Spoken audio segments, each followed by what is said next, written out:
Hi everyone, my name is Onik Chakraborty and I'm here to present my talk on simulating inhaled transport through bioinspired pathways and mask filters.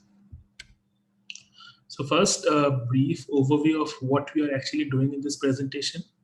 So surgical masks and N95 masks were not exactly designed to combat pandemics like the COVID-19. And so though they provide protection against pathogens, it is accompanied by a huge pressure drop, discomfort, and a reduced breathability. So we focus on developing a mask filter inspired from tortuous nasal passages of animals like dogs. So generally, these animals have a highly efficient olfactory organs with tortuous and convoluted pathways, which can help us in capturing particles and particulates more efficiently. So these bio-inspired filters are designed in a way which reduces the pressure drop, increases the comfort, increases breathability, while not exactly lowering or sacrificing the particle capturing efficiency. So now we come to the pressure drop study. The pressure drop study is being done parallelly between experimental setups and the geometrical models. So we have built a geometrical model mimicking the experimental setup. Our geometrical model has an inlet, an upwind conduit, a downwind conduit, an outlet, and the filter cartridge air pathways are sandwiched between the upwind conduit and the downwind conduit.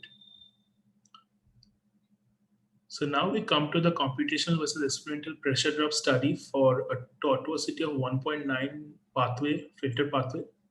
We have used large eddy simulation scheme with the kinetic energy transport model used as a submodel.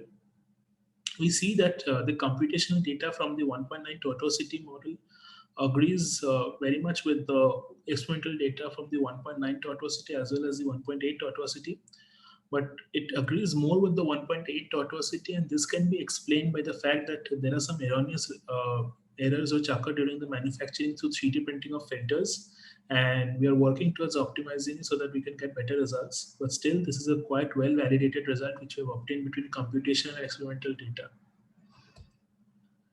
Next, we come to the part where we find out the particle capturing efficiencies. We extract the air pathways of the entire filter cartridge and we take out one single air pathway of tortuosity 1.9. It has a filter inlet and a filter outlet. And we run the computational study using LDS. The particle capturing efficiency heat map is then obtained. What a heat map basically does is it color grades the particle capturing efficiency percentages according to the flow rates in LPM and the particle diameter in microns. We see that there's a white highlighted portion which basically shows the transition between the blue region, which is shows a region of 10%, around 10% capturing efficiency, and it goes on to a transition of approximately 90 to 100% capturing efficiency. So this highlighted portion is actually a transition where the particles cross the critical radius and the inertia of mass takes over as a result of Stokes number transition. So when we are breathing, our relaxed breathing stage is generally from 15 lpm to 30 lpm. And so to delve deeper into this, we select three diameters to check their trapping trends, namely 2 microns, 3.5 microns, and 10 microns. First, we see the pressure drop conduit development throughout the single air pathway of 1.9, and we also see the velocity streamline plot of 30 lpm breathing through the pathway of tortuosity 1.9. So the black dots which appear are actually the clustering of the particle depositions of a 3.5 micron particles. It actually helps us to see how the particles would deposit if 3.5 micron particles were injected from the inlet of a single air pathway of tortuosity 1.9. So we try to reason out the reasons for this capturing, and we select a channel from the end of the pathway, and we take a slice and we see that the blue portion shows a region of lower pressure drop, and this can be explained that the particles travel from a region of higher pressure drop to region of lower pressure drop near the walls, and this is where the walls capture them and the capturing takes place.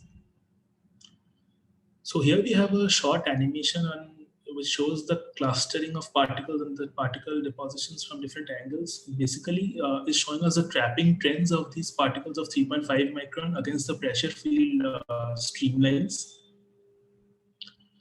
So now this is an interesting slide which basically shows the whole bifurcation trend that we were talking about so long in the 30 lpm breathing. When we start from 2 microns, we see that the particles are scarcely deposited and there's no clustering. As we increase the size and we go up to 3.5 micron, we see that the particles have started clustering and they are depositing in collections or clusters. But then we go on to 10 microns and we see that the full trajectory of the particles do not go beyond the second bend of the single pathway, and it all deposits within the single bend. So this is proving that with increasing size, there's increasing impaction on the walls, and there's inertial deposition is also increasing. So here we are showing the bifurcation in trapping trends which are continued from the previous slide. We take two locations A1 or B1 and A2 or B2, and we release particles of 3.5 micron, 10 microns. We see that when 3.5 micron particles are released from A1, they escape. When they're released from A2, they get trapped. But for 10 microns, the particle release location does not really make a difference. Whether we release it from A1, B1 or B2, they're all getting trapped in this, within the first bend. So this is again another example which helps us understand the bifurcation trends. So this is a slide where we see the Stokes number based phase diagram. The area graph of the Stokes number or of the critical diameter versus the flow rate is inspired from the numerical formula which is given. And we have also superimposed the numerically detected critical particle sizes for 90% trapping efficiency.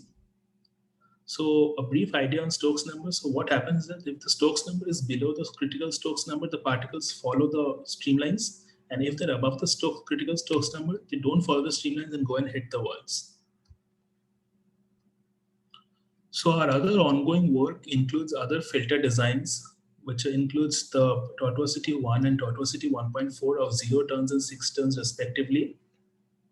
We have already obtained theoretical and CFD results for straight channel filter or the tortuosity 1 filter.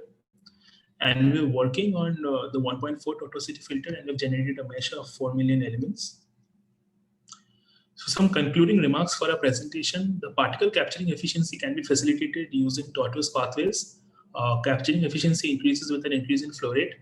Smaller particles have lower capturing efficiency as they follow flow streamlines and escape from the outlet, whereas larger particles with higher Stokes numbers deviate from the flow streamline and get trapped in larger numbers. Pressure drop increases with increase in flow rate and also with increase in tortuosity.